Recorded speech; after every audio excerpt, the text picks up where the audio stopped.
Mi novio me dejó plantada en el motel, así que del coraje llamé a mi ex. Llegó enseguida y recordamos viejos tiempos. Pero cuando terminamos, me llegó una llamada del hospital. Mi novio había tenido un accidente. Me quedé sola en la recepción de un motel de lujo, con tacones, bolso y cara de idiota, mientras la recepcionista me miraba como si yo fuera un chiste. El silencio del pasillo sonaba más fuerte que la música ambiental y yo sentía como se me subía la sangre a la cabeza, porque esa noche era mía y alguien decidió arruinármela. Lo peor es que, cuando por fin pasó algo, fue exactamente lo que nadie entiende por qué pasó, y por eso tengo que explicarlo desde el principio. Javier, mi novio, y yo llevábamos 2 años juntos y, si algo nos caracterizaba, era que éramos la pareja bien, la que llega a tiempo, la que coordina, la que no hace escándalos en público. Eso era lo que decíamos, al menos, porque a la gente le encanta creerse los cuentos bonitos y a mí me encanta que me crean. Nos conocimos en la inauguración de una biblioteca, una de esas noches donde todos fingen que les importa la cultura solo para sacarse fotos, y él estaba ahí con su camisa planchada, su sonrisa de persona responsable y esa energía de hombre que sabe dónde está parado. Me habló de un autor, me sostuvo la mirada como si yo fuera importante, y yo pensé que por fin me tocaba uno de esos novios que no hay que entrenar. Desde la primera cita supe que le gustaba que yo mandara, porque cuando una mujer tiene criterio, los hombres se acomodan rápido si les conviene. Nuestra dinámica era simple, yo proponía el plan, él lo volvía, perfecto, con detalles, y el mundo aplaudía nuestra supuesta madurez. Javier era de esos que ponen recordatorios para todo y hasta te pregunta si ya tomaste agua, como si eso fuera romántico, pero a mí me servía porque me hacía sentir cuidada sin que yo tuviera que pedirlo. Además, él tenía esa obsesión con la puntualidad que a veces era irritante, porque convertía cualquier salida en un operativo militar, pero también daba una seguridad deliciosa. Yo podía decirle a mis amigas que mi novio era un hombre serio, de los que no improvisan, de los que cumplen, y eso sube el estatus aunque la gente diga que no. Y sí, yo sé que suena superficial, pero la vida es imagen, y el que diga que no, miente. Las primeras semanas fueron casi ridículas de lo organizadas que eran. Íbamos a desayunar al mismo lugar, pedíamos lo mismo, nos sentábamos en la misma mesa, y él sonreía cuando yo decía que ese orden era destino, porque le gustaba verme convencida de cosas. A veces yo lo probaba, no porque yo sea mala, sino porque es necesario ver que tan firme es alguien, y él siempre respondía con calma, con esa paciencia de hombre que se cree superior por no explotar. Me traía café cuando yo decía que tenía un día terrible, me acompañaba a hacer trámites, me mandaba ubicaciones y horarios como si fuera un asistente personal. Era cómodo, era estable, y por eso mismo, de vez en cuando me daba rabia, porque la estabilidad también puede sentirse como una jaula con moño. Mi ex, Santi, existía como un recuerdo que yo tenía perfectamente acomodado en mi cabeza. No era un tema, era un capítulo cerrado, pero de esos capítulos que una guarda porque le gustan las pruebas de que en algún momento fue deseada sin esfuerzo. Con Santi yo había tenido una relación intensa, más caótica, más de impulso, más de esos mensajes a medianoche que te hacen sentir viva aunque al día siguiente te arrepientas. Con Javier, en cambio, todo era luz blanca, horarios, planes, y esa tranquilidad que a los demás les parece sana. Yo nunca le oculté que tuve un ex, porque tampoco soy una delincuente, pero sí entendí muy rápido que a Javier le costaba escuchar nombres del pasado sin ponerse raro. Y yo no iba a vivir administrando inseguridades ajenas.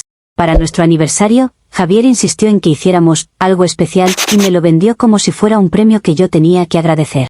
Me mostró un motel de lujo, de esos que parecen hotel boutique, con luces tenues, sábanas caras y jacuzzi, y yo acepté porque, honestamente, me merecía una noche así. Yo me preparé como corresponde, cabello perfecto, perfume caro, una lencería que no es para cualquiera, y esa emoción de saber que vas a llegar y todo va a fluir como en una película. Incluso le dije a una amiga, medio en broma, que si esa noche no salía impecable, yo iba a tomarlo como señal de algo. Él se rió, me dijo que estaba exagerando, y me prometió que iba a ser la noche más coordinada de nuestras vidas. Esa frase me quedó sonando como un contrato. Llegué al motel con el tiempo justo, porque yo no soy de las que llegan temprano a esperar como secretaria, pero tampoco soy impuntual. Entré a la recepción con esa seguridad que te da saber que te ves bien, y pedí la habitación con el nombre de la reserva. La recepcionista sonrió, me dio la llave, y yo esperé que Javier apareciera detrás de mí con flores, con esa cara de «lo logré», porque él es así, le gusta sentirse el héroe. Subí sola al ascensor, revisé el teléfono, vi que no había mensajes, y me dije que seguramente estaba estacionando o que había tenido algún retraso mínimo. Me senté un momento en la orilla de la cama solo para acomodarme, porque hasta el lujo necesita orden. Pasaron 10 minutos, luego 20, y ya no era retraso, era una falta de respeto. Yo bajé a la recepción con una sonrisa que me dolía en la cara, pregunté si había llegado alguien, y me dijeron que no. Volví a mirar mi teléfono, le escribí, y vi el doble check sin respuesta, que es la forma más cobarde de decir, no te estoy priorizando.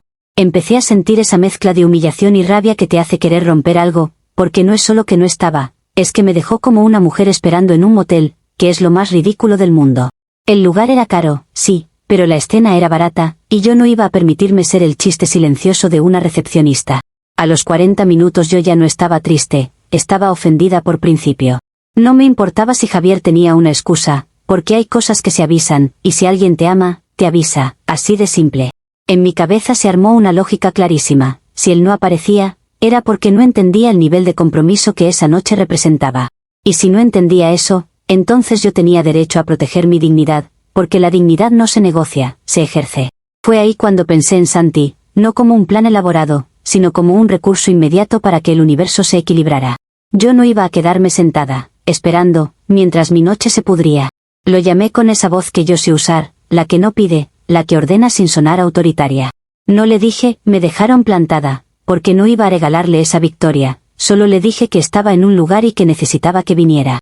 Él no preguntó mucho, porque Santi siempre tuvo ese defecto, se cree héroe si llega rápido.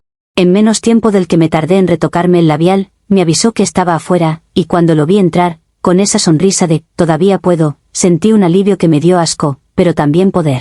Subimos a la habitación y, sí, recordamos viejos tiempos, porque a veces el cuerpo entiende cosas que la gente moralista no acepta. Yo no lo hice por amor, lo hice por justicia emocional.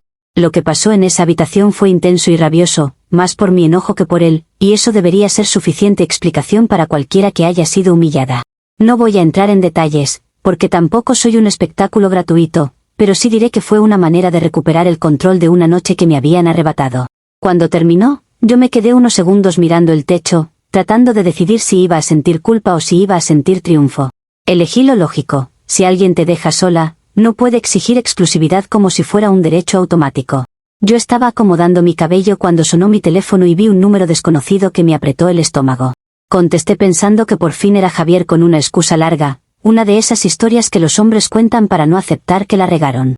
Pero no, era una voz seria diciendo que llamaban de un hospital y preguntando si yo era la pareja de Javier. Sentí un frío en la espalda que no fue preocupación pura, fue rabia, porque incluso en el caos, él tenía que robarse el foco.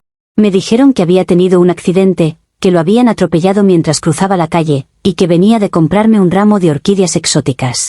Orquídeas, como si eso arreglara el hecho de haberme dejado plantada.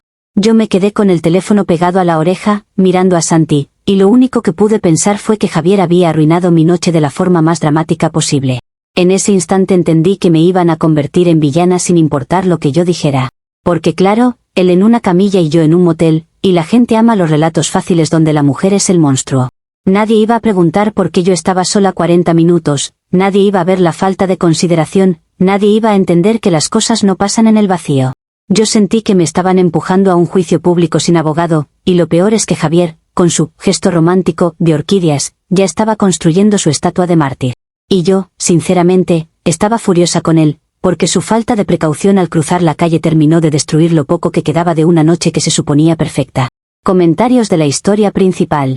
Usuario Anónimo 1 dice, eres una obra maestra de la falta de vergüenza, te dejaron esperando 40 minutos y tu reacción fue acostarte con tu ex en el mismo motel, y encima te enojas porque el tipo tuvo un accidente comprándote flores, ojalá te dieran un trofeo por cinismo. Respuesta de la OP. Qué interesante cómo te arde que una mujer no se quede llorando en una esquina como personaje secundario de tu novela barata. Yo no hice nada malo, yo reaccioné a una humillación real y a una falta de respeto clarísima, y si él decidió jugar al romántico cruzando como si fuera inmortal, eso no lo convierte en santo ni a mí en criminal, pero tú necesitas villanas para sentirte moralmente superior. Usuario Anónimo 2 dice, no te juzgan por existir, te juzgan porque traicionaste y luego te hiciste la víctima, lo del accidente es mala suerte, lo tuyo fue elección, y todavía te atreves a decir que él te arruinó la noche, qué asco de persona. Respuesta de la OP. Asco da tu obsesión con simplificar todo para sonar correcto, porque una relación no es un sermón donde tú repites, elección, como si fuera un botón mágico, él me dejó plantada sin explicaciones, eso también es una elección, pero como no te conviene, lo borras, y encima pretendes que yo finja que me preocupa más su ramo de orquídeas que mi dignidad, pues no, lo siento si tu mundo no soporta que una mujer no se castigue a sí misma para darte paz. Actualización 1. Ha pasado una semana desde la última actualización y, por si alguien cree que yo tuve tiempo de procesar, les aviso que una semana no borra una humillación ni arregla una narrativa injusta. Durante estos días todo el mundo ha actuado como si mi vida fuera de dominio público, como si mi nombre viniera con derecho a opinar y repartir condenas. Yo he estado lidiando con llamadas, con mensajes, con miradas raras, con gente que ni me conoce creyéndose con autoridad para aconsejarme. Y, aún así, yo decidí hacer lo que correspondía, ir al hospital y presentarme como la pareja, porque me parecía lo mínimo. No por culpa, sino por nivel, porque una no deja que otros manejen su historia. Yo me arreglé con calma, porque si voy a un hospital no voy a parecer un desastre, eso se lo dejo a las mujeres que se conforman con dar lástima. Además, yo quería que Javier me viera bien, no para suplicarle, sino para recordarle lo que tenía antes de decidir arruinarlo todo con su show. Santi, que ha estado extrañamente disponible desde esa noche, me ofreció llevarme porque, según él, no quería que yo manejara, tensa. Yo acepté porque, honestamente, no tenía ganas de tomar taxi y llegar como si no tuviera a nadie, y porque me parecía irrelevante quien me dejara en la entrada. Yo no estaba yendo a pedir permiso, estaba yendo a cumplir con mi papel, aunque a la gente le cueste entender que las mujeres también pueden actuar por protocolo. Lo único que no calculé es que la familia de Javier iba a usar cualquier cosa para armar su teatro. Al llegar, el ambiente del hospital ya me irritó, porque es el tipo de lugar donde todos creen que tienen derecho a ser groseros solo porque están preocupados. Pregunté en recepción por la habitación, di el nombre de Javier, y noté que la recepcionista me miró con esa curiosidad incómoda de quien ya escuchó chismes. Yo respiré hondo y me mantuve firme, porque si tú te descompones ahí, te comen viva.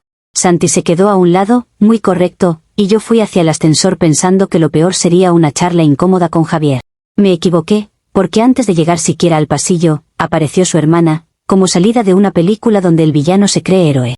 Me interceptó con una cara de asco que parecía ensayada. Ella no me saludó, no me preguntó cómo estaba, no me dijo nada humano, solo me soltó que yo no podía entrar. Así, como si fuera dueña del hospital. Yo le pregunté con qué autoridad me prohibía ver a mi novio, y ella señaló el auto de Santi por la ventana, como si eso fuera una prueba de asesinato.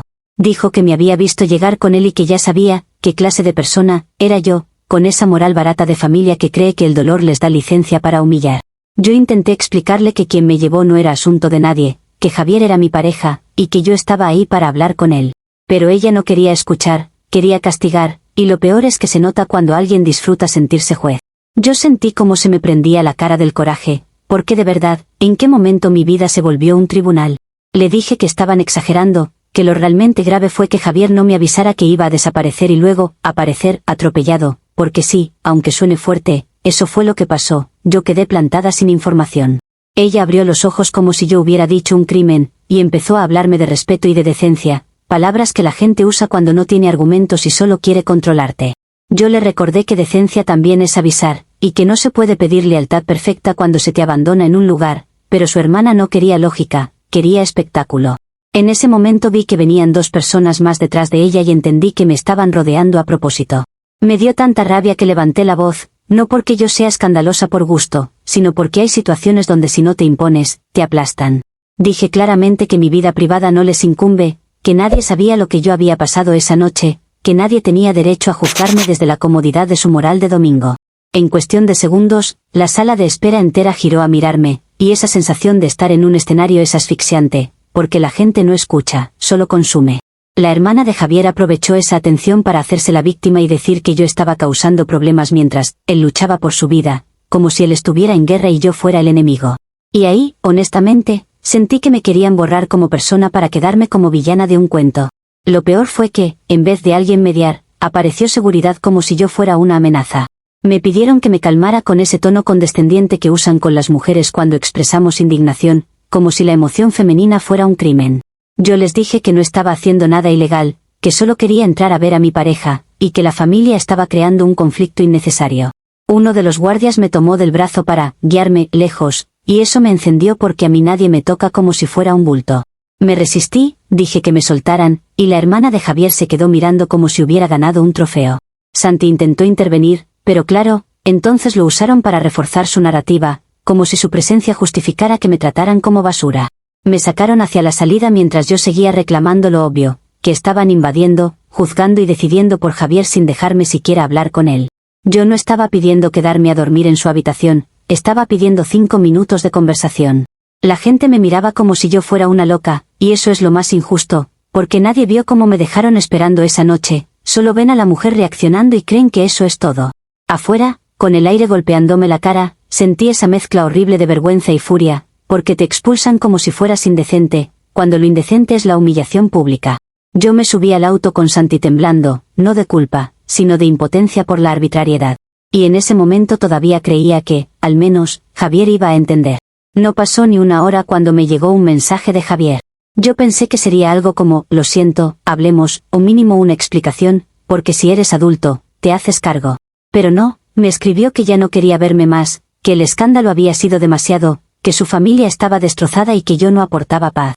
Paz, esa palabra que usan para decir, hazte invisible y no incomodes. Yo leí el mensaje varias veces porque no podía creer el descaro de culparme por una reacción humana ante una provocación. Él estaba acostado en una camilla, sí, pero tenía dedos para escribir y jamás tuvo dedos para avisarme aquella noche. Y, aún así, tenía la audacia de pintarme como el problema principal. Yo le respondí con firmeza, porque no iba a dejar que el cierre fuera con su versión. Le dije que era cruel que me abandonara así, que yo había ido con intención de arreglar, que su hermana me atacó y que cualquiera en mi lugar habría reaccionado. Le recordé que el verdadero daño empezó cuando me dejó sola, y que todo lo demás fue consecuencia directa de ese abandono, pero él solo contestó con un «no quiero discutir». Esa frase me dio náuseas, porque es el equivalente emocional de cerrar una puerta en la cara. Yo me quedé mirando el teléfono sintiendo que me habían quitado el derecho a defenderme, como si mi perspectiva fuera basura. Y encima, como si el universo quisiera rematarme, ese mismo día mi vida se complicó más por algo que nadie quiere contar cuando me acusa. Salimos del hospital con la cabeza hecha un nudo, porque yo no soy de piedra y que te humillen públicamente afecta. Santi me dijo que fuéramos a un café para calmarme, y yo acepté porque necesitaba respirar antes de volver a casa a enfrentar más mensajes y miradas. Manejar en ese estado es horrible, pero tampoco iba a quedarme sentada, porque cuando te paras, la gente aprovecha para empujarte. En una esquina, con un semáforo que cambió demasiado rápido y un conductor atrás tocándome la bocina como si yo le debiera algo, me distraje un segundo. Y ese segundo fue suficiente para que el auto se me fuera y chocara contra un poste de luz. No fue un choque de película, pero sí lo suficientemente fuerte como para arruinarme el frente, y sobre todo, para arruinarme el bolsillo. Cuando me bajé y vi el daño, sentí que me faltaba el aire, porque yo ya venía cargando una semana de tensión y no necesitaba esto. Santi empezó con su tono de «yo te dije», sin decirlo literalmente, y eso me molestó porque no era momento de paternalismo, era momento de soluciones. Llamamos a la grúa, hicimos el trámite, y mientras yo firmaba papeles, pensaba en lo irónico. Yo fui al hospital a pasar la página y salí expulsada, terminada y con el auto destruido. Ese poste no apareció de la nada, apareció por una cadena de eventos que empezó con Javier dejando plantada a su novia en un motel. Pero claro, a nadie le gusta hablar de cadenas, solo les gusta señalar el último eslabón y fingir que ahí nace todo. Al día siguiente, cuando ya tenía la cifra del arreglo y la multa, me di cuenta de que estaba metida en una deuda enorme. Yo no soy irresponsable, pero tampoco soy rica, y este mes ya venía pesado por cosas normales, por vida adulta, por gastos que no se detienen porque a un hombre lo atropellen. Yo le escribí a Javier, no para pedir caridad, sino porque me parecía justo que, si su caos desencadenó esto, él aportara a reparar el daño. Le expliqué que el accidente del auto fue consecuencia del estrés por lo del hospital, que yo había ido por él, que me habían sacado, que él me había cortado y que todo eso me dejó fuera de control. Me pareció una explicación clara y razonable. Su respuesta fue una línea fría diciendo que él estaba convaleciente y que yo debía hacerme cargo de mis cosas. Esa frase me pareció de una mezquindad impresionante, porque se escondía detrás de sus fracturas como si fueran un escudo moral absoluto. Convaleciente no significa que pierdas la capacidad de responsabilidad, significa que estás herido, no que te conviertes en santo intocable.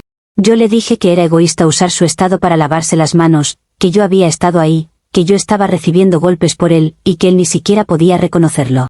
Él no contestó, y ese silencio es el tipo de violencia que la gente minimiza porque no deja moretones, pero deja una sensación de invisibilidad. A partir de ahí, todo el mundo empezó a tratar mi deuda como mi problema, como si no existiera contexto. Y yo, sinceramente, estoy harta de que la gente se haga la tonta con el origen de las cosas. Para empeorar, empezaron a circular comentarios sobre mí como si yo fuera una historia para entretenerse. Gente que no me conoce repitiendo versiones, exagerando, pintándome como monstruo, como si Javier fuera un mártir absoluto solo porque una ambulancia pasó por él. Su familia se envalentonó, su hermana se dedicó a bloquearme y a hablar con otros como si yo no existiera, y Javier se escondió en el papel de víctima para no enfrentar la conversación incómoda de su ausencia en el motel. Y mientras tanto, yo con un auto dañado, con deudas, con una ruptura por mensaje y con Santi rondando como si hubiera recuperado un derecho. La sensación no es, ay pobrecita, la sensación es indignación pura, porque me están exigiendo pagar el precio completo de un desastre que se armó sin considerar mi lugar. Y lo peor es que siento que esto no ha terminado, porque cuando la gente decide que tú eres la villana, no paran hasta destruirte del todo. Comentarios de la actualización 1. Usuario anónimo 1 dice, increíble, vas al hospital a hacerte la buena, llegas en el auto del ex con el que le fuiste infiel, gritas, te sacan, tu novio te corta y todavía exiges que él te pague el choque, tú no quieres justicia, tú quieres patrocinio para tus decisiones. Respuesta de la OP, lo que es increíble es tu talento para ignorar lo central y quedarte con la parte que te entretiene, como si mi llegada en un auto definiera mi derecho a hablar con mi pareja, y como si una familia hostil tuviera permiso de atacarme sin que yo pueda defenderme. Yo no pedí patrocinio, pedí responsabilidad compartida por una secuencia de eventos que empezó con su abandono y terminó con una deuda que me cayó encima mientras él se recostaba en el papel de víctima. Usuario anónimo 2 dice, la hermana te bloqueó porque no eres confiable, el hospital te sacó porque hiciste un show, y él te dejó porque no le das paz, la deuda es tu consecuencia, deja de buscar culpables externos, ya eres adulta.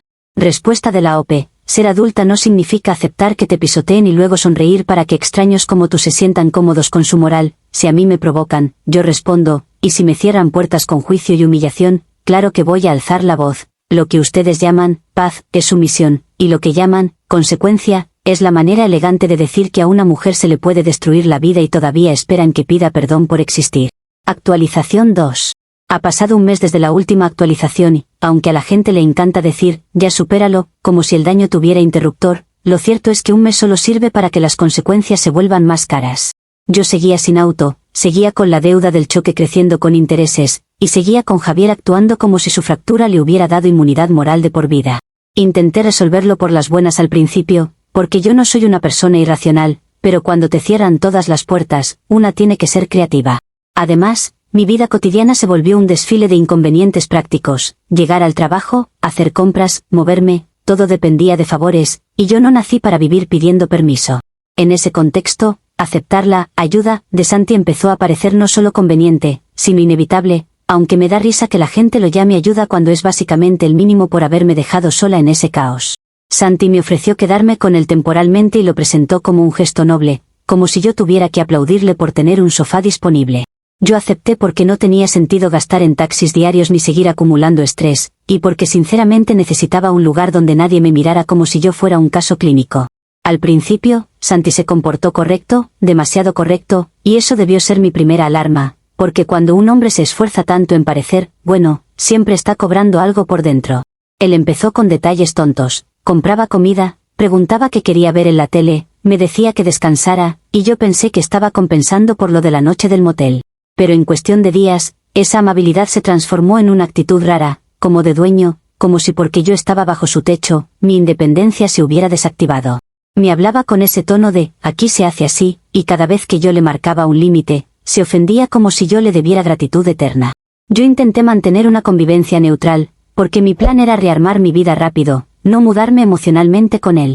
Pero Santi empezó a hacer comentarios sobre mi horario, sobre con quién hablaba, sobre por qué estaba usando tanto el celular, y lo decía en forma de broma, que es la forma más cobarde de controlarte. Un día me soltó que no le gustaba que yo siguiera pendiente de Javier, como si yo estuviera pendiente por amor y no por justicia. Yo le respondí que Javier me debía respuestas, que había dejado mi vida en ruinas y que yo no iba a fingir que eso no pasó solo para que Santi se sintiera cómodo. Ahí fue cuando Santi me miró con una cara que no le veía desde que éramos pareja, esa mezcla de celos y superioridad, como si él estuviera por fin en posición de dictar condiciones. Y lo más absurdo es que él actuaba como si yo estuviera en deuda con él por comer en su casa, cuando el que se benefició de todo esto fue él, porque se sintió elegido en el momento perfecto para su ego. En medio de ese ambiente, yo tuve que enfrentar la realidad del celular, porque el mío ya venía fallando y, con todo el estrés, se me apagaba en momentos críticos. Yo necesitaba un teléfono nuevo, no por capricho, sino porque hoy sin teléfono no existes, y yo estaba gestionando arreglos, pagos, trabajo y todo.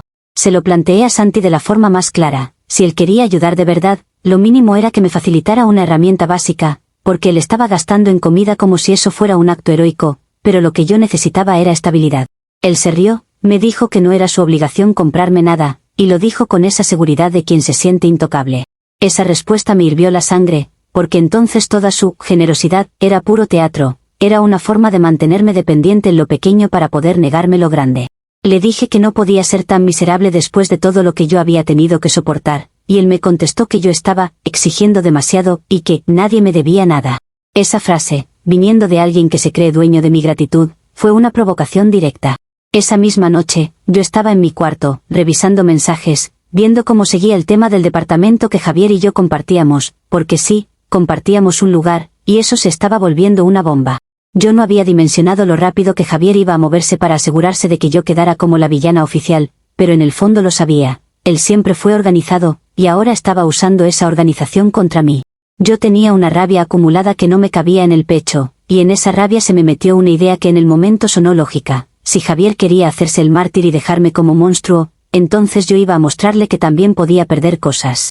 No porque yo quisiera destruirlo, sino porque a veces la gente solo entiende cuando siente amenaza.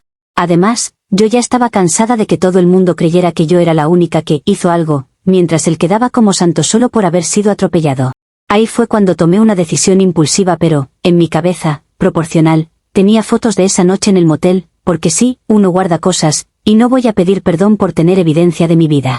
Mi idea era simple, si Javier veía que yo seguía teniendo poder sobre la narrativa, iba a dejar de ignorarme. Yo no quería publicarlas ni volverlas un circo, yo solo quería un impacto, un recordatorio de que él no podía actuar como si yo fuera un error que se borra. Y, además, había aparecido una nueva novia, porque claro, el convaleciente encontró energía para reconstruir su vida social, pero no para responderme. Yo pensé que si esa chica se enteraba de lo que pasó, Javier se vería obligado a enfrentar la conversación, porque un hombre reacciona rápido cuando su imagen peligra. En mi cabeza, eso era un ajuste necesario, un empujón para que dejara de esconderse detrás de su familia. Lo que pasó después fue una pesadilla por un detalle que todavía me da rabia admitir, no fue un envío calculado, fue un error de destinatario. Yo estaba mandando las fotos con un mensaje que, en mi mente, era solo un golpe de realidad para provocar una reacción, y se las mandé a la nueva novia de Javier sin darme cuenta de que el contacto estaba guardado con un nombre parecido. En el segundo que vi la confirmación de envío, sentí un vacío en el estómago, no por culpa moral, sino por logística, porque entendí que el control se me había escapado. Intenté borrar, intenté llamar, intenté justificarlo como un malentendido, pero ya estaba hecho.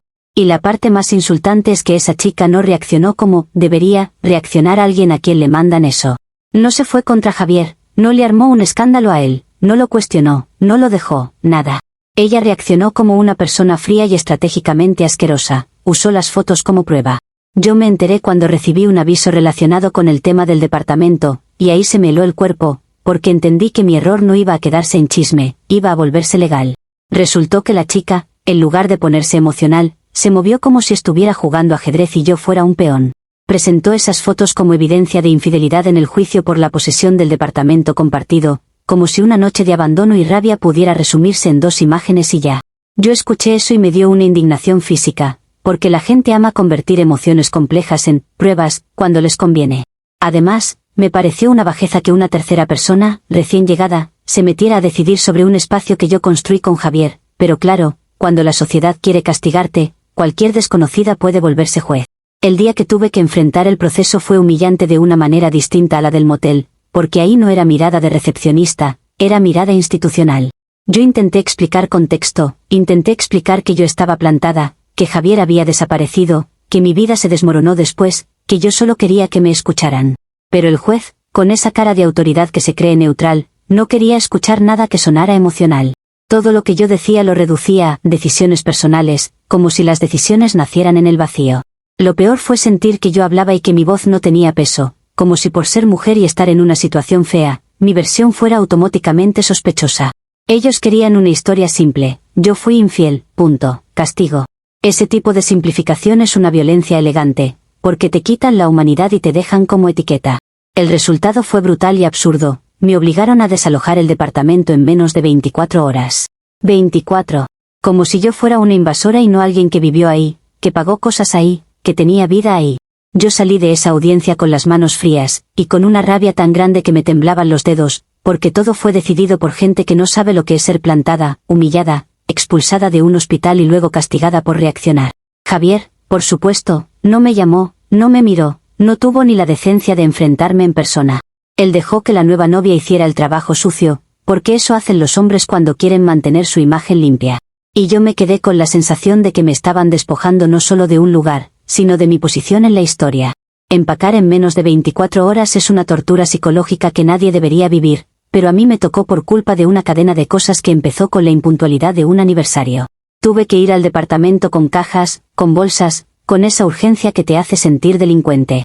Cada objeto que guardaba me recordaba que yo tenía una vida planeada ahí, que yo había apostado por alguien, y que ahora me estaban tratando como si yo hubiera sido una intrusa. Además, tuve que hacerlo sabiendo que la nueva novia probablemente estaba feliz, viendo cómo me sacaban como si fuera basura. En un momento vi un espejo y me vi con el pelo recogido a la fuerza, sin maquillaje, sudando, y pensé que esto era exactamente lo que ellos querían, verme reducida, verme desarmada, verme sin control. Y yo juré que no iba a regalarles la satisfacción completa, aunque en ese instante estuviera perdiendo. Cuando salí del departamento con la última bolsa, no tenía dónde ir. Santi, por supuesto, se ofreció a rescatarme otra vez, y lo hizo con ese tono de quien cree que está ganando un premio. Yo acepté porque no iba a dormir en la calle por orgullo, pero mi indignación con él también estaba creciendo, porque él estaba disfrutando mi dependencia. Llegué a su casa y me dijo que ahora sí necesitábamos hablar de reglas, como si yo fuera una adolescente. Me habló de respeto, de confianza, de que él estaba haciendo demasiado por mí, y yo sentí que me estaba ahogando en la generosidad condicionada. La consecuencia inesperada de perder el departamento fue que ya no tenía espacio propio para respirar, y eso me volvió más vulnerable a ese control disfrazado. Y lo peor es que, con la presión encima, yo empecé a sentir que cada movimiento mío podía terminar usado como prueba en mi contra otra vez. Me vi viviendo en un cuarto de servicio, porque la única alternativa rápida era un espacio pequeño en una casa donde la dueña ni me miraba a los ojos. Yo pasé de tener un departamento compartido con mi pareja a tener una cama pegada a una pared, con una ventana que daba a una lavandería. Esa degradación social fue lo que más me indignó, porque no fue consecuencia natural, fue castigo social por atreverme a no quedarme callada. Javier se quedó con el departamento, con su imagen de víctima, con su nueva novia estratega, y yo me quedé con el estigma. Y en medio de todo eso, Santi empezó a usar frases como, si no fuera por mí, que son veneno lento. La actualización termina aquí porque, ahora mismo, mi problema no es solo donde vivo, es que siento que todos están alineados para encerrarme en una narrativa donde yo siempre pierdo, y estoy empezando a pensar que la única manera de salir es hacer algo que los obligue a escucharme, aunque eso implique una guerra más grande. Comentarios de la actualización 2. Usuario anónimo 1 dice, mandaste fotos íntimas a la nueva novia y todavía te sientes víctima, no es ajedrez, es que por fin alguien usó tus propios actos para frenarte, te desalojaron porque eres un peligro andante. Respuesta de la OP, claro, ahora resulta que soy un peligro, por un error humano mientras todos aplauden que una desconocida convierta mi vida en expediente, tú lo llamas, frenarme, porque te encanta ver a una mujer castigada con fuerza máxima, pero si fueran coherentes, también llamarían peligro a un hombre que abandona a su pareja, desaparece, se vuelve mártir y deja que otros hagan el linchamiento por él, la diferencia es que a él lo protegen y a mí me aplastan. Usuario anónimo 2 dice, no fue error humano, fue venganza mal hecha, quisiste destruirlo y te salió el tiro por la culata, ahora vives donde mereces y todavía culpas a la sociedad. Respuesta de la OP, qué fácil te queda inventar intenciones para justificar tu placer de verme abajo, yo no intenté destruirlo, intenté obligarlo a dejar de esconderse detrás de su tragedia y a enfrentar el daño que me hizo, pero ustedes prefieren un cuento donde yo soy malvada porque así no tienen que hablar del abandono inicial, y lo de, donde mereces, solo confirma que tu moral es castigo, no justicia, porque para ti una mujer no se equivoca, se condena. Actualización 3. Han pasado 2 años desde la última actualización y lo primero que quiero dejar claro es que el tiempo no vuelve, justo, lo que fue injusto, solo lo hace más silencioso. La gente cree que porque pasan años, las historias se acomodan solas, pero lo que pasa es que se acomodan a favor del que tuvo más apoyo, más estructura, más imagen limpia. Yo me fui de esa ciudad porque cada esquina se volvió un recordatorio, el motel, el hospital, el departamento, las miradas, los rumores, la familia de Javier, todo. Cambiar de ciudad fue mi manera de respirar sin sentir que cada paso era observado, y sí, lo hice con deudas, con vergüenza ajena y con un cansancio que no le deseo a nadie. Empecé desde abajo en ventas telefónicas, un trabajo que te traga la voz y te obliga a sonreír con el alma rota. Los primeros meses fueron una mezcla de supervivencia y rabia. Yo trabajaba largas horas repitiendo guiones a personas que te cuelgan sin mirarte, y eso te enseña que la humillación puede volverse rutina si no la combates. Pagué como pude, con cuotas, con retrasos, con esa angustia de ver intereses crecer como si fueran una planta venenosa. No tenía red de apoyo real, porque cuando te etiquetan de la infiel, la gente se siente moralmente autorizada a alejarse para parecer limpia. Yo tuve que volverme mi propia red, y eso suena bonito en frases motivacionales, pero en la vida real es un proceso frío, solitario y sin música de fondo. Y, aún así, yo seguía sintiendo que todo esto no era proporcional a lo que pasó, porque el castigo social nunca es proporcional con las mujeres. Mientras yo reconstruía, Javier se recuperó por completo, y no solo eso, sino que convirtió su recuperación en una marca personal. Me enteré por terceros, porque obviamente la vida no te deja ignorar a la gente que te lastimó, siempre hay alguien que trae noticias como si fueran entretenimiento. Javier empezó a correr, a subir fotos, a contar su historia de superación, a volverse ese tipo de hombre inspirador que la gente celebra porque le encanta un héroe masculino que se levantó. Y lo peor fue enterarme de con quién se casó, con la misma enfermera que lo cuidó. La enfermera. La que estuvo ahí mientras yo era expulsada del hospital como si fuera basura. La historia se escribió sola para él: víctima, recuperación, amor nuevo, triunfo. Y yo quedé como el prólogo sucio que nadie quiere mencionar, como si yo hubiera sido un obstáculo y no una persona. La parte más humillante de todo es que yo sé cómo funciona eso. Cuando alguien está vulnerable, la gente alrededor se siente importante, y esa enfermera seguramente se sintió protagonista, y Javier, agradecido, vio en ella la pureza que el mundo le vendió como contraste de mí. A la sociedad le encanta esa narrativa, la mujer buena que lo salva y la mujer mala que lo traiciona. Nadie se detiene a preguntar por el motel, por el abandono, por el silencio, por la familia que me bloqueó, por la expulsión, por la violencia simbólica de todos esos eventos. Todo se reduce a una foto, a una etiqueta, y listo. Yo vi sus publicaciones de maratones con su esposa, sonriendo, con medallas, y sentí una indignación que me apretó la garganta. No porque yo lo extrañara, sino porque el mundo premió su puntualidad tardía y castigó mi reacción humana. Y como si eso no fuera suficiente, Santi también siguió con su vida de la forma más cruelmente cómica posible. Santi, el que me ayudó, el que me cobró cada plato de comida con control, terminó casándose con mi prima. Mi prima. No una desconocida, no alguien que no se cruce conmigo, sino alguien que aparece en reuniones familiares, en cumpleaños, en fotos grupales. Eso convirtió cada encuentro familiar en un campo minado de indirectas. Comentarios sobre la lealtad, sobre las mujeres que se meten en problemas, sobre no repetir errores, dichas con sonrisas dulces como si no fueran puñales. Santi se paraba al lado de ella con aire de hombre rehabilitado, como si conmigo hubiera vivido una etapa oscura y ahora fuera ejemplo. Y mi prima se hacía la comprensiva, la madura, como si yo fuera una adolescente que no aprendió. Yo tuve que aprender a respirar en silencio para no explotar en espacios donde todos esperan que yo sea decorativa. Yo intenté mantener distancia, pero la familia es una red de presión donde siempre alguien te arrincona con una pregunta disfrazada de preocupación. Me decían que ya era hora de pasar página, que debía pedir perdón a Dios, que esas cosas le pasan a las mujeres por no cuidar su hogar, como si yo hubiera cometido un delito universal. Lo más irritante es que nadie le decía nada a Santi por haber aprovechado mi vulnerabilidad para controlarme, porque eso no entra en el guión moral de la gente. A él lo veían como el que me recogió, como el caballero, y a mí como la ingrata que no supo apreciar. Esa doble vara no se discute porque incomoda, entonces me tocaba tragar saliva y sonreír mientras me cosían la reputación con alfileres. Cuando yo por fin sentía que mi vida empezaba a estabilizarse, llegó el golpe final, el karma irónico que parece escrito por alguien con mala intención. La empresa donde yo trabajaba, la que me daba mi sueldo y mi mínima estabilidad, fue comprada por un consorcio. Y sí, ese consorcio era de Javier. Me enteré por un boletín interno, esos correos corporativos llenos de sonrisas y frases de «nuevo capítulo», y ahí estaba su cara, impecable, feliz, con el título de visionario. Yo sentí que me faltaba el aire, porque era como si la vida me estuviera obligando a mirarlo para siempre, a verlo triunfar en mi pantalla mientras yo seguía pagando deudas por una noche que él arruinó. Empezaron a llegar comunicados de responsabilidad social, donaciones a víctimas de accidentes de tráfico, campañas con fotos de él abrazando gente, como si fuera santo laico. Era una provocación en alta definición. Lo más insultante es que todo el mundo dentro de la empresa hablaba de él como si fuera un ejemplo. Mira cómo se superó, qué admirable, qué hombre tan fuerte.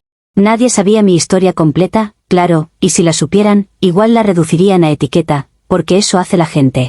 Yo tenía que leer esos boletines y seguir atendiendo llamadas, fingiendo neutralidad, mientras mi estómago se apretaba de indignación. Cada vez que veía su nombre, me venían flashes del motel, del hospital, del guardia sacándome, del juez ordenándome salir del departamento. Y lo más cruel es que nadie veía la conexión, porque para el mundo, mi caída fue un chisme, y su recuperación fue una epopeya. En algún punto, una compañera del trabajo me dijo con entusiasmo que Javier venía a dar una charla virtual motivacional para el personal, sobre resiliencia y disciplina. Disciplina. Resiliencia. Palabras limpias. Yo sentí ganas de reírme y de llorar al mismo tiempo, porque la disciplina que él no tuvo fue avisarme que iba tarde, y la resiliencia que yo tuve fue sobrevivir al castigo social de una cadena que él detonó. Pero claro, la resiliencia femenina no se celebra, se asume, se exige y se invisibiliza. Yo intenté evitar la charla, pero era obligatoria, y ahí estuve, viendo su cara hablar de dar gracias a la vida por las segundas oportunidades. En un momento, mencionó que el accidente le enseñó a valorar lo importante y a alejarse de energías destructivas. Energías destructivas. Yo apreté los dientes porque entendí que todavía estaba narrando mi vida como advertencia, como sombra de su éxito. Después de esa charla, me llegó un correo de Recursos Humanos anunciando una campaña interna de apoyo a víctimas de accidentes y, para participar, pedían testimonios. Testimonios. Yo me quedé mirando la pantalla y sentí una rabia tan pura que me mareó, porque yo era, de alguna forma, una víctima colateral de ese accidente, pero no una que ellos aceptarían. Si yo contaba mi historia, me convertirían otra vez en villana, y si me callaba, seguía tragando el boletín con su cara. Esa es la trampa, cualquier movimiento mío puede ser usado contra mí. Y, aún así, lo digo con claridad, me indigna profundamente que él sea visto como héroe de superación, cuando la realidad es que su accidente fue la piedra que tiró mi estabilidad al agua y la hundió. Hoy sigo sola, sigo con deudas que todavía pesan, y sigo convencida de que si él hubiera llegado a tiempo a nuestro aniversario, nada de esto habría pasado, porque la primera irresponsabilidad fue suya, solo que el mundo decidió premiarla con flores y maratones. Comentarios de la actualización 3. Usuario anónimo 1 dice, 2 años después y sigues culpando al tipo atropellado por tus deudas, tu reputación y tu soledad, él siguió su vida porque tú te dedicaste a destruir la tuya y todavía te indignas porque le va bien, eres alérgica a la responsabilidad. Respuesta de la OP, me fascina cómo llamas, responsabilidad, a que yo me trague un castigo completo mientras él convierte el desastre en marca personal, porque eso no es responsabilidad, eso es comodidad moral para espectadores como tú. Él siguió su vida con apoyo, con narrativa limpia, con esposa nueva nacida del hospital, y yo cargué con la etiqueta y el despojo, pero claro, tú prefieres decir que todo fue, yo me destruí, porque así te ahorras admitir que el mundo decide a quién perdona y a quién aplasta. Usuario anónimo 2 dice, lo del consorcio es la prueba final, el universo te puso su cara enfrente para que aprendas, y tú lo único que haces es odiarlo, quizás tu problema es que te crees protagonista de todo y en realidad solo fuiste una nota al pie. Respuesta de la OP, qué conveniente que cuando algo me golpea, lo conviertas en lección, como si yo fuera un proyecto educativo, yo no estoy odiándolo, estoy señalando una injusticia estructural que a ti te incomoda porque te obliga a pensar, y lo de nota al pie es el típico intento de humillar para sentirte grande, pero te aviso algo, si yo hubiera sido irrelevante, no habría hecho falta expulsarme, desalojarme y convertirme en ejemplo moral, lo que pasa es que les encanta borrar a las mujeres cuando ya cumplieron su función en la historia del héroe.